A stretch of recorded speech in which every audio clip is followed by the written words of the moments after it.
global happenings today. We communicate, we analyze global news. Stay tuned. Hello, beautiful people. Welcome to Global Happiness Today YouTube channel.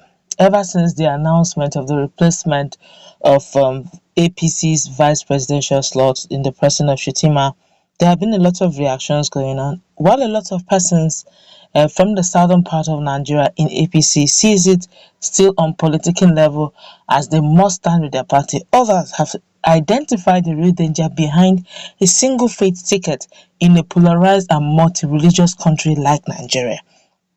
Quite a lot of them have started resigning openly. Chieftains, strong members, card members have started potting. Even their legal officers are not left out. Legal members are not left out. To make matters different, about 2,000 Ebonyi youth have done the unthinkable.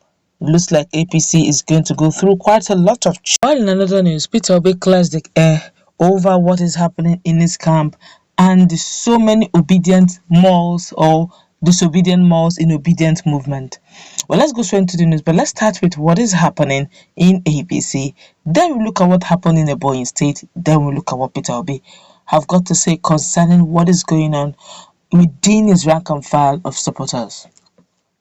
Now, a member of the ruling party, All Progressive Congress APC, that's Bola Daniel, via his social media handle, announced his resignation as a member of the All Progressive Congress APC.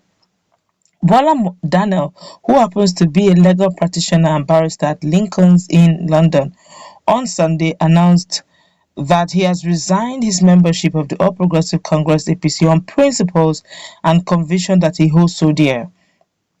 He stated that at this time of our national existence, our effort and energy should gravitate towards uniting our people.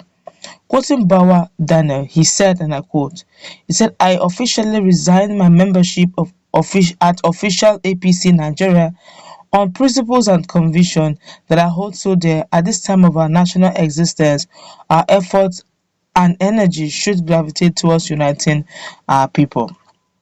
A lot of Nigerians have reacted to that, but let's find out what happened in Ebonyi. As Ebonyi youth, about 22,000 of them voted. At the time of this report, young youth lamented on how they have been thrown back by their audio principals not to pledge their support to the winning party, PDP. But one thing that speaks for High Chief Dr. Ifeanyi Chukwuma Ode is his dedication to make Ebonyans proud in all sphere of life. According to the leader of the youth, he stated that all these years they have been in political darkness and now the light is here to liberate them and they can't allow the opportunity to pass them by.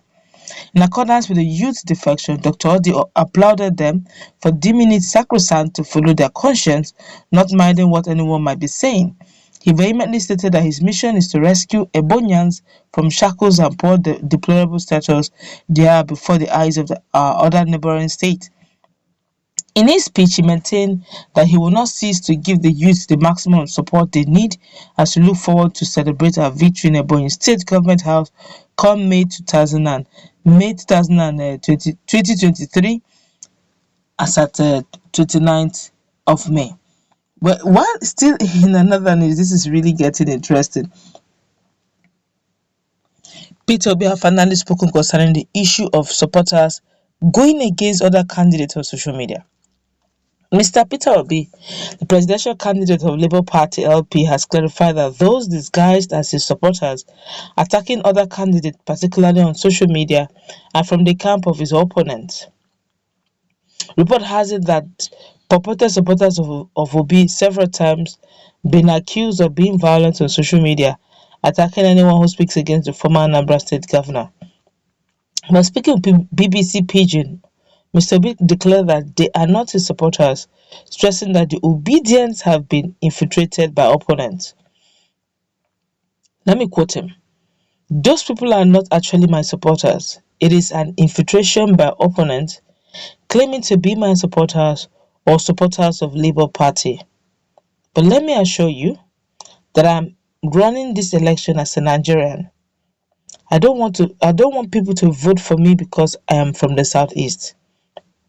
I want them to vote for me because I'm a Nigerian who has the competence to mobilize Nigerians or Nigerian people into turning around of our country. I am a committed Nigerian and I believe in Nigeria. Quite a lot of reactions to have trailed this, but let's look at this critically.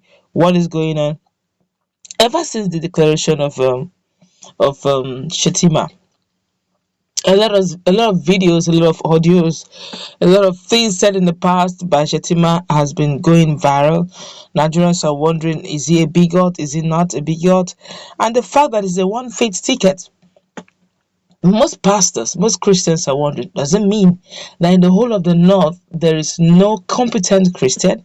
Some persons were asking, what did it take or cost Peter Obi to look for a core northerner as a running mate in a polarized multi-ethnic country like Nigeria, multi-religious country like Nigeria?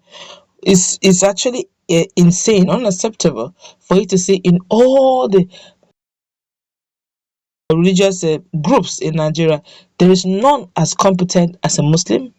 Now that is what is bringing a lot of concern. A lot of Nigerians, like a Reno uncle, believes that it's a home run for Peter Obi. Before now, it was a serious between because of what is going on within PDP.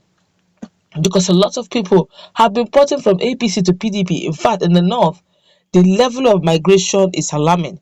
Where a lot of persons are moving from APC to PDP. But a lot of people are asking questions. The way the thing is going is getting very, very wonderful. Now, one would have expected that this same card was played in June 12th, 1993. Though they emerged victorious, but they were not sworn in. MKO was a Muslim, Southern Muslim. I think King Ibe was also a Muslim, but from from the north. For whatever reasons, they were not sworn in. We all know the history. MKO didn't make it even into Aso. Now the same card is being played. Does it mean that Southern? I don't get it really, but a lot of Nigerians believe that playing one card and allowing Tinubu, a veteran politician who should know better, not to even pick a one card. This same card that he played was the same card he was supposed to play 2015. Bukola Saraki vehemently warned him against it, so that they will be able to clinch that presidential ticket, which they did. Okay, they heeded to the call, and today APC is a ruling party. And he's trying that same thing that he was warned against, and probably want to see if it's going to work. Now, with that, a lot of people believe that maybe that advice was given to him deliberately so that he will make that mistake, so that Nigerians will have no choice but to vote for Atiku, who is a core northerner. Now, but this picture was supposed to be a perfect one until Peter Obi came with a third force in Labour Party, giving Nigerians one more option to choose, because this is supposed to be the time of the southern part. And now, for whatever politics being played, or due to low reasoning negligence, reasoning level of our southern politician, they may likely push that the one slot to another now, which is going to probably be Atiku. So with the way things are now, Nigerians, I don't know how this is going to play. Don't forget that the southern part of Nigeria, when it comes to the issue of leadership, is predominantly Christians. So I don't know how it's going to force. I guess two things are involved. Is that these guys are going to go on party lines, strictly on party lines, regardless of whose faith is being God, or they vote on conscience and say, look, we can't be having two Muslims. What about Christians in our midst? And all that. So I don't know how this is going to play out, but let's meet in that conversation. What's your take?